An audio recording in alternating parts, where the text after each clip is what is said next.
একটি সংঘবদ্ধ চক্রের ডাকাত চক্রের সদস্য মোহাম্মদ আলামিন ওরফে মোটা আলামিনকে গ্রেফতার করতে সক্ষম হয়।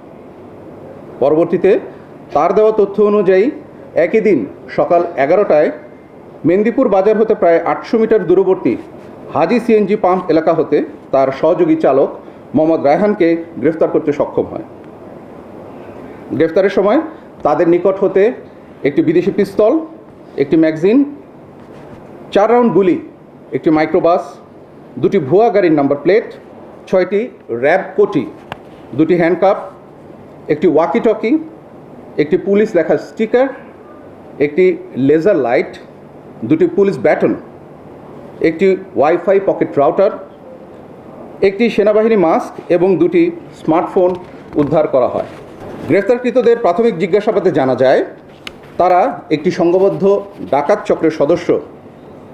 গ্রেফতারকৃতরা দীর্ঘদিন ধরে বাংলাদেশের বিভিন্ন এলাকায় যাত্রীবাহী বাস, মাইক্রোবাস আটক করে কখনো র্যাব পরিচয় চালক ও যাত্রীদের অস্ত্র প্রদর্শন করে ভয়ভীতি দেখিয়ে সর্বস্ব লুট করে পালিয়ে যেতে থাকে। আবার কখনো এই চক্রটি আলামিনের নেতৃত্বে পুলিশের ট্যাগ ব্যবহৃত গাড়ি নিয়ে যৌথ অপারেশনের নামে সেনাবাহিনীর মাস্ক পরিহিত অবস্থায় ডাকাতি করত। গ্রেফতারকৃত আলামিন উক্ত ডাকাত চক্রের অন্যতম সদস্য। সে পূর্বে ইট, বালি এবং বিভিন্ন সময় মুরগির ব্যবসাও করেছিল, কিন্তু বর্তমানে তার সেই সমস্ত ব্যবসা বন্ধ। ডাকাত দলের অন্য সদস্য মোহাম্মদ রায়হান পেশায় একজন চালক। তিনি বিভিন্ন সময়ে ডাকাতির ধরন অনুযায়ী মিনি ট্রাক, মাইক্রোবাস সহ চাহিদা অনুযায়ী যানবাহন সরবরাহ করে নিজে চালকের ভূমিকা পালন করত। এছাড়াও সে ডাকাতির পূর্বে ঘটনাস্থল পর্যবেক্ষণ, ডাকাতির সময় ও ডাকাতির শেষে ঘটনাস্থল হতে পলায়ন এবং ডাকাতির মালামাল পরিবহনের দায়িত্ব পালন করে থাকত।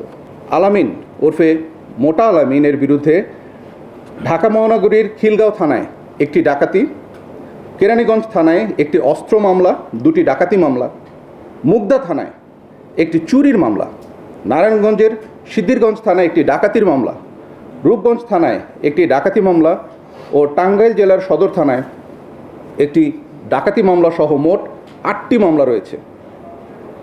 অর্থাৎ তিনি একজন ইতিপূর্বে চিহ্নিত সন্ত্রাসী।